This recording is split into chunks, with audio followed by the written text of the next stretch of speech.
Minnesota Governor Tim Walz had harsh criticisms for Vice President JD Vance and claimed he would beat Vance in a rematch if they could debate each other again.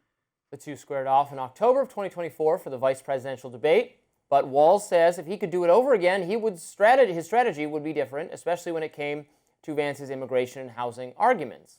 I would beat the out of him now if I could, and I would call that out. I mean, that's just different. In verbally going at it, my argument is much better. In making the case that housing prices are up because of immigration and that we should build on federal lands, it was such a crazy thing. But then when I watched him, I got sucked into that. And if you remember, this was right in that moment of eating dogs and cats.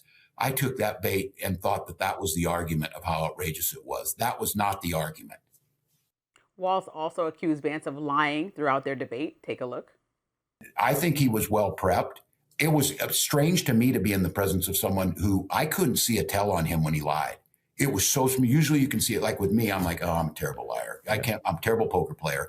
And so I think the whole idea was there is that, look, again, when they fact checked it, I think he had 38 misstatements. They said I had 2. One of them was that Trump doesn't pay taxes. I'll stand by that. Following their debate, most pundits felt that Vance had given a stronger performance, and results from public polling gave him a slight victory over Walz. Many viewers also complimented the two for focusing on policy and keeping a civil tone.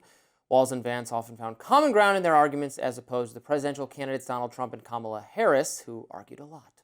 But since Trump and Vance took the White House, Walz has been more critical of them, especially in recent weeks as turmoil continues throughout Walz's state of Minnesota. He's repeatedly referred to ICE as, quote, dangerous force, and demanded that Trump remove the immigration agents from the state.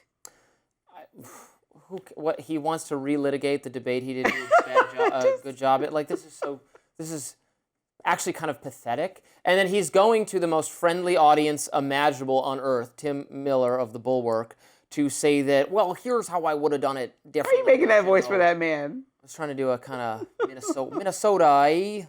It's not my best. I need to work on that. I'm not going to lie. After watching, cares? I think that Kamala whooped Trump in that debate that they had against each other. I think that JD Vance whooped Walz in that debate. And so it was like not a question to me. I mean, that was not a good debate from Walz. It was they stayed on topic. They talked about a lot of topics, but like he said, he got wrapped up in certain things that weren't necessary to get wrapped up in when there were really policy issues that people wanted to hear, outside of the fact that you're not Trump and you're not, because Vance wasn't Trump. Vance is his own person and seemed very presidential during the debate. It was one of those times that people that weren't extremely familiar with him felt like, wow, I could see him being president in the future for the first time. And so I think Walz should just let that go, especially given all that's happening in his state right now. He's better off going on these podcasts and just only talking about what's happening with ICE, since most of the country agrees that the president has gone too far. Use of his time, he has to run the state. The state is and they have a lot going on. Problems. Right, they have a lot going on.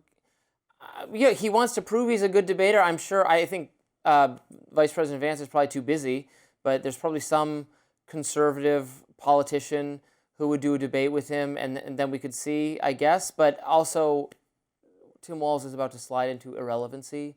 He's not running for re-election. I don't think so, with all that's going on in his state. No one wants to debate him anymore.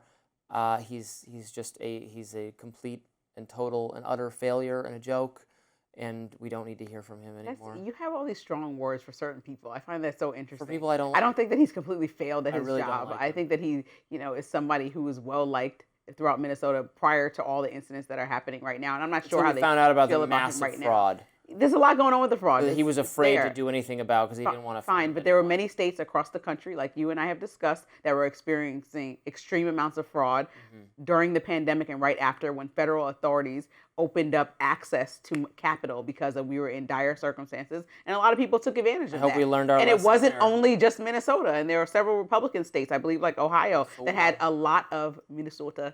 There were a lot of other places, and I think that we need to be cognizant. You betcha. That we're only focusing on one state. If you really want to get rid of fraud from the pandemic on, then we should look at every single state, not just the ones that President Trump wants to pick on. So, like I said, Walz did respond in that situation too little, too late. He had several years where the pandemic has the temperature turned down on what's going on. We were able to get a grasp on it. He could have responded.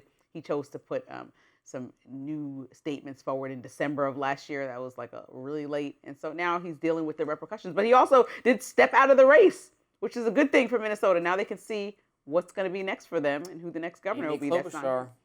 She apparently was going to declare this week, but postponed that because of everything going on. And she is, I think, behind the scenes taking a lot of phone calls and figuring out what the move is. But I think she's going to go for it, is my understanding. Timing is really important. Timing is really important here, especially when the whole world is looking at Minnesota for a lot of not great reasons right now.